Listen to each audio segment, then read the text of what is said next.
This is the story of a child called Jack, who is 9 years old and who has conduct problems. In the school, he is unconcerned about performance. He behaves bad. He fights frequently with his friends and mocks showing a lack of empathy. He says bad words to his teachers. And also at home, this behavior was the same. He has a little brother, Pep. He treats bad his brother and he has a lack of remorse or guilt about it. He steals his brother's toys. He eats his brother's meal and also breaks things and says bad words. One day, the teacher decides to talk with Jack's parents and tell them what is happening with Jack. Then he recommends the parents to see the school psychologist. The psychologist talks with the child and see what is happening. Later, he decides to observe the children inside the class. To confirm his suspects, he decides to give a test to Jack's parents and teachers. After revising the text, he realizes that the children has a conduct disorder. The psychologist suggests the parents to see a specialist. She talks with the parents and tells them that the conduct disorder is a mental disorder arising in childhood that is less common than anxiety disorders or ADHD. The syndrome involves high levels of aggression and rule-violating behavior. In clinical settings, conduct disorder usually occurs in children with a history of ADHD and oppositional defiant disorder, particularly when it is accompanied by callous and emotional traits. Conduct disorder predicts a high risk of chronic behavioral problems. The specialist says that to know if a person has this type of transtorn has to manifestate during the last 12 months at least 3 of these 15 criteria. In the childhood, at least one criteria must be seen before 10 years old. Harass, threats, or intimidates others, starts fights, has used a weapon that produces harm to others, has practiced physical cruelty against people, has practiced physical cruelty against animals, has still confronting a victim, has set fire deliberately with the intention to make serious damage, has destroyed deliberately the property of someone, has invaded the house, building, or vehicle of other person. He lies to obtain object, favors, or to avoid obligations.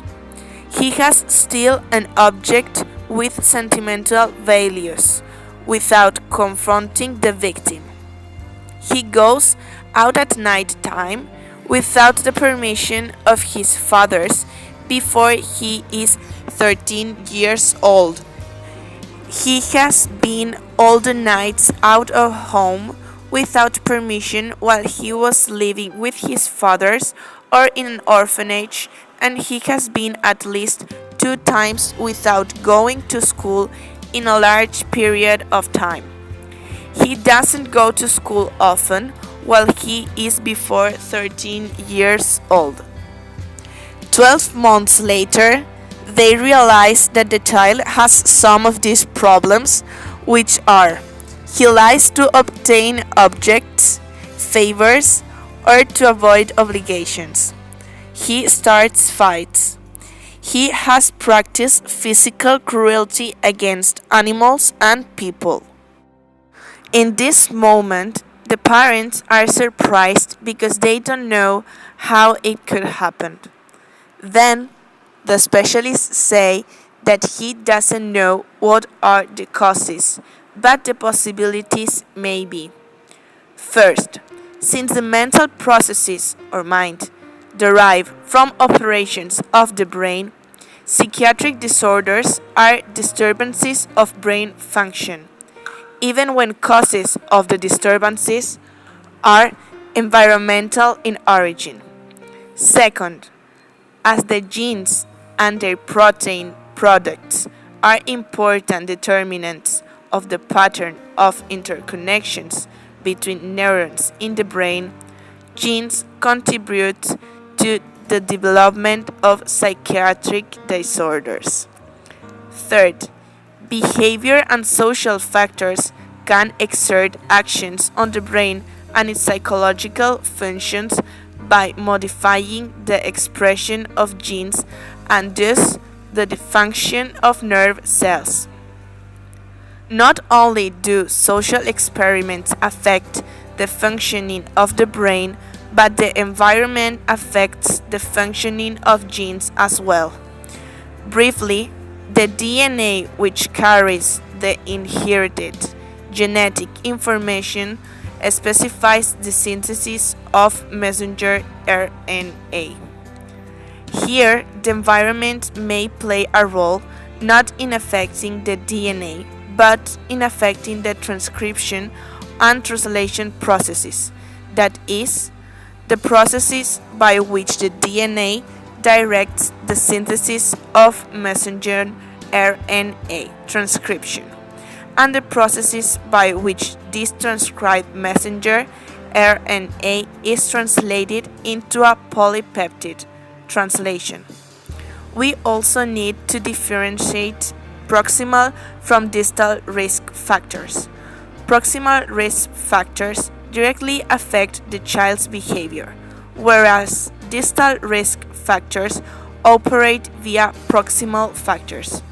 For example, inappropriate parenting skills such as inconscient discipline are proximal to the child's antisocial behavior but are embedded in a larger matrix of distal contextual variables such as maternal depression, marital disharmony, and low socioeconomic status.